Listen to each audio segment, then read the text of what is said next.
ক্ষমতাসীন আওয়ামী লীগের পতন নিশ্চিত করতে ডান বাম সবাইকে ঐক্যবদ্ধ হয়ে আন্দোলনে নামার আহ্বান জানালেন বিএনপি মহাসচিব মির্জা ফখরুল ইসলাম আলমগীর।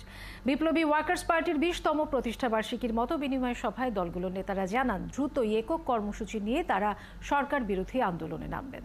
শফিক আহমেদের প্রতিবেদন। লক্ষ্য থেকে যত বিচ্যুত হয়েছে বাম রাজনৈতিক সংগঠন বিপ্লবী ওয়ার্কার্স পার্টি গেল 30 বছরে গণমানুষের দাবি নিয়ে রাজপথে সক্রিয় ভূমিকা রেখে আসছে। গেল প্রায় 2 বছর ধরে নির্দলীয় তত্ত্বাবধায়ক সরকারের অধীনে নির্বাচন, প্রধানমন্ত্রী এবং রাষ্ট্রপতির ক্ষমতার ভারসাম্য, বিচার বিভাগ এবং গণমাধ্যমের স্বাধীনতা সহ 31 দফা দাবি নিয়ে বিএনপির সাথে যুগপৎভাবে আন্দোলন করে আসছে দলটি।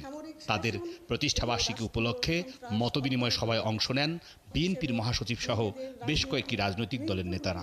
যে ব্যবস্থা শেখ হাসিনার মতন দলকে আওয়ামী লীগ